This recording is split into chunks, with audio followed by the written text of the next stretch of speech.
There are people who have lived in this watershed their entire lives. They're 70, 80 years old, and they've lived in Rio Seco or Las Delicias for 60 or 70 years. There are people here who remember when the Nandamojo River, the one we're trying to restore, flowed all year round. Even in Semana Santa, you know, when the dry season is at its worst, they could go out to the river and they even had to keep their kids out of it because the pozas were still really deep and there was good flow. Y ahí lavamos en el río, mojamos la ropa en el río, en la corriente, muy lindo.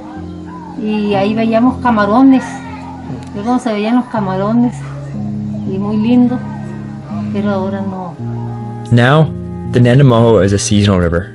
In most years, it is dry for months at a time. Guanacaste has already seen the devastating effects of a changing climate. A long-term drying trend has reduced the region's rainfall over the past century. More recently, short, intense periods of severe drought have created water shortages that affect dozens of communities. The most recent drought, 3 years running now, has been historic in the sense of worse than ones that the elders in our region recall from the early 50s. From rivers drying, from aquifers running dry, and the vital industries that sustain the livelihood of the population, from agriculture to tourism, all being adversely affected by the lack of water. Primer verano perdimos el agua. O sea, siempre ella permanecía con un chorrito de agua de 7-8 metros. En verano más fuerte tenía 8 metros de corriente de agua. Este año se perdió todo. The situation in Guanacaste is only going to get worse in terms of diminished rainfall as climate change continues. Most Nandamojo landowners use simple strategies to maintain their farms, and little thought has been given to the protection of water resources. Agricultural outreach programs that have trained most of Guanacaste's farmers put little or no importance on doing so. The stagnant local economy has left most landowners struggling to make ends meet and unable to invest in new strategies for land use. Cleared land absorbs less water than forests, so a larger percentage of rain on cleared areas becomes surface runoff, instead of infiltrating the ground to recharge aquifers. The runoff is lost instead of harvested, and can further damage an ecosystem by carrying away topsoil through erosion.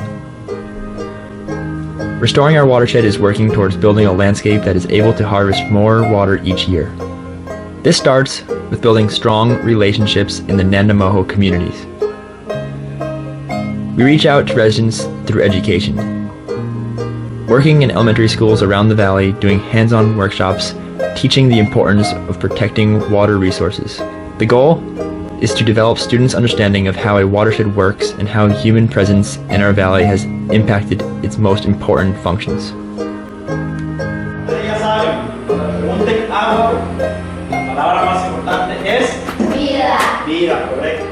Many people already understand the problems they face, so we focus more on providing them with the skills and resources needed to implement solutions to renew soil fertility, stop erosion, and capture more rainwater on their farm.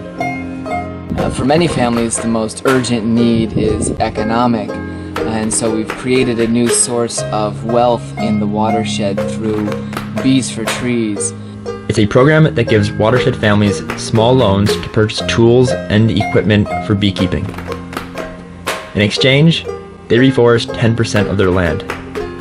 Families repay their loans in honey, which is sold under the Bees for Trees brand.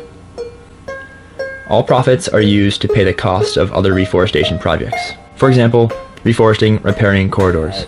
Through this program, we've been able to work with farmers now to fence off some of the most critical stretches of the river here where deforestation was the worst. And now we have fences installed, trees planted right here along the edge of the Nandamojo River. The restoration of this corridor will dramatically reduce the amount of water lost to evaporation, provide habitat for wildlife, and help filter out dangerous chemicals and debris from runoff before they enter the delicate Nandamojo estuary and the ocean. After adopting some of our practices, Landowners are starting to see the positive changes on their land. They have become proponents of our vision and are working to get their friends and family members to adopt the same strategies. We hosted a gathering of over a dozen farmers from throughout the watershed to share these strategies, and some of the discussions that happened during that event were extremely encouraging. We had people with very different backgrounds and histories all sitting around discussing a common goal, which is healing their landscape, and different ways that they had learned to address different challenges. Over the coming years, we aim to continue extending these practices throughout the watershed and transform the Nandamojo into a landscape that captures every bit of rainwater.